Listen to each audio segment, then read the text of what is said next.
গুরুত্বপূর্ণ একটা ঘটনা শুনতেছি আমরা।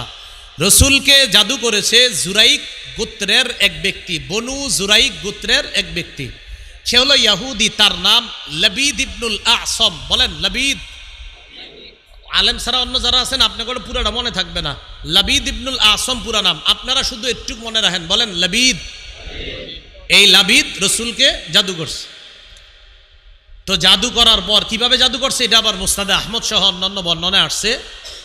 এই লবিদ কি করছে, তার মেয়েদের মাধ্যমে রসুলকে জাদু করছে। তার মেয়ে নবীজির খাদেমের মাধ্যমে, কোনো এক খাদেম হয়তো নবীর দরবারে আসা যাওয়া করে, অনেকেই আপনার রসুলের দরবারে আসা যাওয়া করত, হয়তো কারো মাধ্যমে কি করছে, রসুল্লাহ সাল্লাল্লাহু আলাইহি ওয়াসাল্লামের মাথার চুল মুবারক এবং মাথা যে আশ্রয় যে চিরুনিটা, এই চিরুনি আনছে।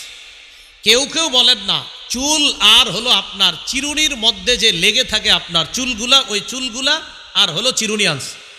আনার পর কি করছে, এই জিনিসগুলা পুরুষ খেজুর গাছের কাদির মধ্যে ঢুকায়া, পুরুষ খেজুর গাছের কাদি এটার মধ্যে ঢুকায়া 11টা গিট দিছে। গিট দেওয়ার পর 11টা ফু দিছে। ফু দিয়ে সুই দিয়া সবগুলাকে আপনার মজবুত করে আটকায়া দিয়া জারওয়ান নামে একটা কূপ আছে, ওই কূপের ভিতরে এটা লুকায় রাখছে। নাউজুবিল্লাহ। কাকে জাদু করতেছে দেখেন, আল্লাহর পরে যিনি শ্রেষ্ঠ। তা আমি আপনি কেন সতর্ক হব না? তো এই কাজ করার পর এবার আম্মা জান আয়েশা সিদ্দিকা রাদিয়াল্লাহু তাআলা আনহা কি বলেন, তোমরা জানো নবীজির কি অবস্থা হয়েছে? হাত্তা কানা রাসূলুল্লাহ সাল্লাল্লাহু আলাইহি ওয়াসাল্লাম ইউখাইয়ালু ইয়াফআলু শাইআ ওয়া মা ফাআলা। রাসূলুল্লাহ সাল্লাল্লাহু আলাইহি সাল্লামের অবস্থা এমন হয়েছে, নবীজি কোনো একটা কাজ করতেন, আসলে করেন নাই। নবীজি কোনো একটা কাজ করেছেন, মনে হয়তো করছে, আসলে করে নাই। আচ্ছা আমি কাজটা করেছি, না আসলে করি নাই। তো নবীজি বলতেন আমি এই কাজটা করেছি, না হুজুর আপনি করেন নাই তো, ওহো হা হা করি নাই। মানে ভুলে যাইতেন এমন না, মনে করাই দিলে মনে পড়ে যেত হা হা করি নাই। তো নবীজির মনে হইতো আমি কাজটা করেছি, তো আম্মা জান আয়েশা বা কেউ যদি হুজুর করেন নাই, ও হা হা করি নাই, এরকম হইতো অবস্থা। তো আম্মা জান আয়েশা বলেন, নবীর যখন এই অবস্থা হয়েছে, রাসূলুল্লাহ সাল্লাল্লাহু আলাইহি সাল্লাম খুব পেরেশান হয়ে গেলেন। একদিন নবীর পালা আমার ঘরে, নবীর বিবিদের কাছে নবী পালা অনুযায়ী যাইতেন। হাত্তা ইযা কানা যাতা ইয়াউমিন আও যাতা লাইলা, এক রাতে অথবা একদিনে রাসূলুল্লাহ সাল্লাল্লাহু আলাইহি সাল্লামের পালা আমার ঘরে। রাতের বেলা লাকিন্নাহু দাআ ওয়া দাআ, আমি বিবি হিসাবে রাতের বেলা রাসূলুল্লাহ সাল্লাল্লাহু আলাইহি সাল্লাম বিবি হিসাবে যে আমারে সময় দেওয়ার কথা, আমারে নিয়ে ব্যস্ত না হয়ে আল্লাহ রসুল সেদিন কি করলেন, খালি আল্লাহর কাছে দোয়া করতে থাকলেন। এত দোয়া করতেছে আল্লাহর কাছে, এই একটা। আরেকটা উদ্দেশ্য হবে, এটা বুখারীতে দেখবেন আপনারা, ওখানে বুখারীর বর্ণনায় ওখানে একটা ছোট্ট করে হাসি আছে। ওখানে আছে যে এখানে আম্মাজান লাকিন্নাহু কেন বলছে।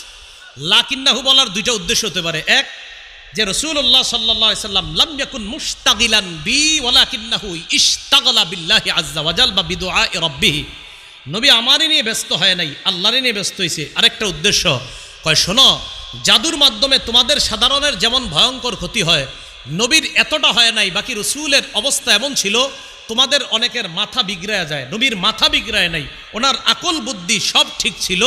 বাকি উনি মাঝে মাঝে মনে করতেন করছি, আসলে করেন নাই, শুধু এতটুকু। আম্মাজানের লাকিন্নাহু দ্বারা এটা উদ্দেশ্য হতে পারে। তো আম্মাজান বললেন, রাসূলুল্লাহ সাল্লাল্লাহু আলাইহি সাল্লাম শুধু দোয়া করতেছে, আল্লাহ আল্লাহ, প্রচুর দোয়া করতেছে। দোয়া করতে করতে এক পর্যায়ে নবীজি আম্মাজানকে বলে, আয়সা আশা আরতি, তুমি কি জানো? তো আম্মাজান বলে, কি হয়েছে?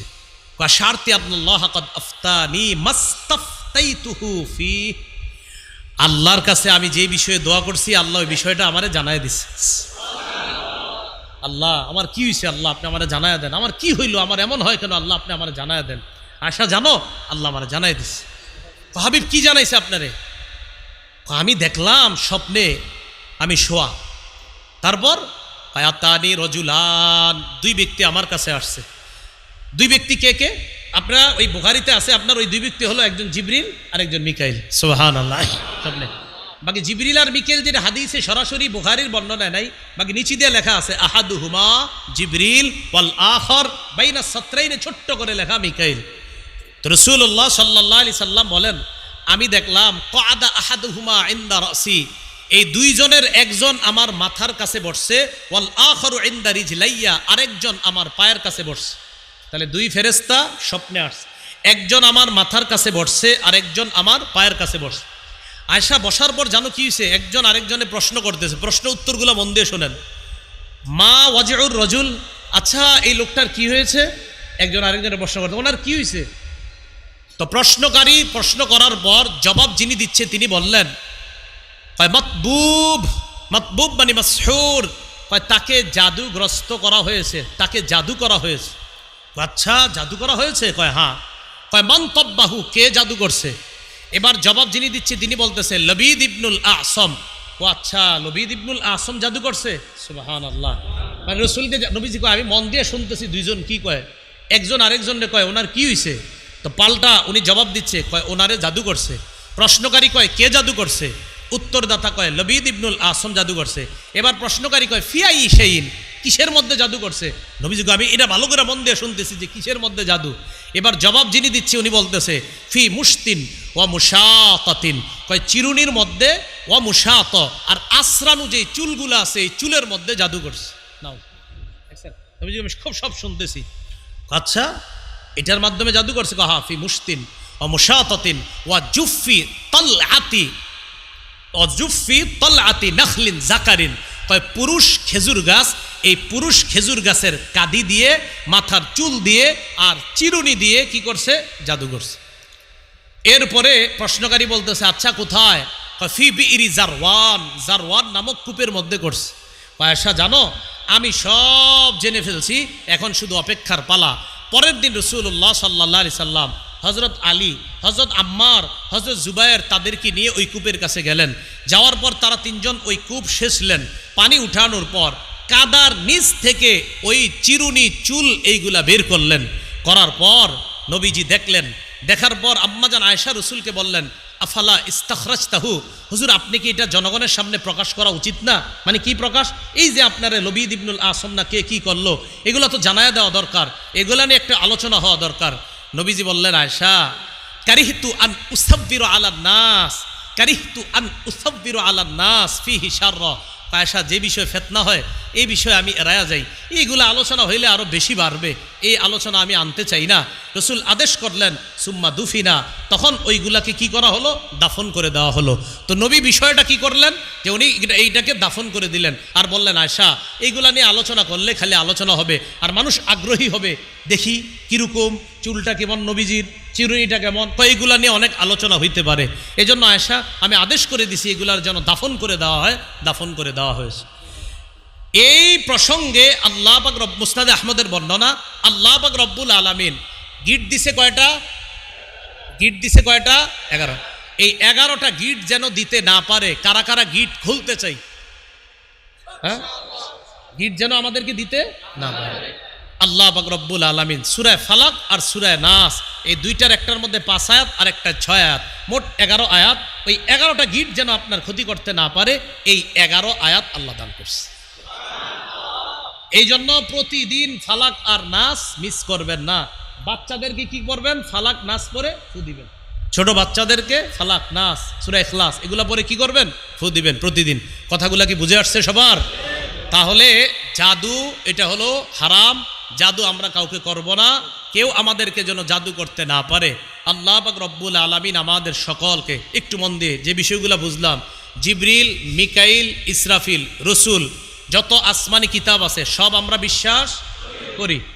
আল্লাহ পাক রব্বুল আলামিন বলেছেন জিব্রাইলের শত্রু তারা যারা আল্লাহর শত্রু, যারা মিকাইলের শত্রু, যারা ইসরাফিলের শত্রু।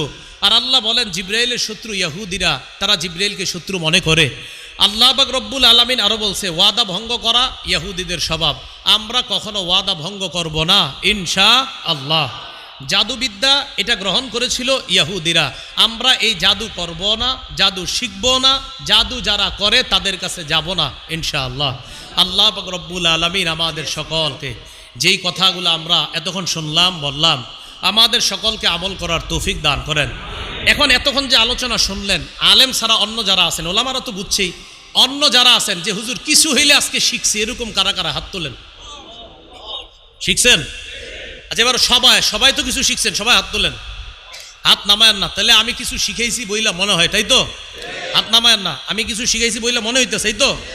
তাহলে আমরা আজকে দুই পক্ষ কিছু শিখলাম, আর এবং ওই মাধ্যমটা ছিলাম আমি, ঠিক না? আলহামদুলিল্লাহ। তাহলে আমি এখন ওঠার পরে কেউ উঠবেন না, যেহেতু কিছু শিখছেন আমার কথাও মানবেন, একজনও উঠবেন না, ঠিক এমনিই থাকবেন, আমার যেতে দিবেন। জি, সালামু আলাইকুম। আশা করি ভিডিওটি সকলের উপকার আসবে, তাই অবশ্যই ভিডিওটিকে সকলের কাছে শেয়ার করে দিবেন। আর ভিডিওটিতে একটি লাইক দিয়ে চ্যানেলটিকে সাবস্ক্রাইব করে আমাদের পাশে থাকবেন। ভালো থাকবেন, সুস্থ থাকবেন। আসসালামু আলাইকুম রহমতুল্লাহি ওয়া বারাকাতুহু।